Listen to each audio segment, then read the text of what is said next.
গভীর অন্ধকার কালো রাতে আপনি কখনো মৃত মানুষের দেশে গিয়েছেন?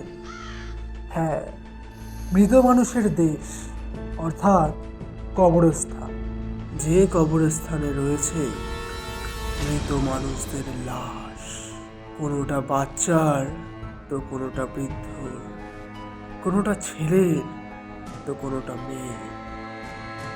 এই লাশের মাঝখানে গিয়ে আপনি কখনো কোনো অশুভ শক্তি বা জিনের কবলে পড়েছে? যদি না পড়ে থাকে তাহলে শুনে নিন আমাদের এই সপ্তাহের গল্প, কবরস্থানের জিন। গল্প পাঠে থাকছি আমি সৌমেন। আমাদের গল্পগুলি যদি আপনাদের ভালো লেগে থাকে তাহলে কিন্তু চ্যানেলটি অবশ্যই সাবস্ক্রাইব করে রাখুন। গল্পটি আসতে চলেছে এই বুধবার ঠিক রাত 9টায়। তাহলে আপনারা তৈরি তো?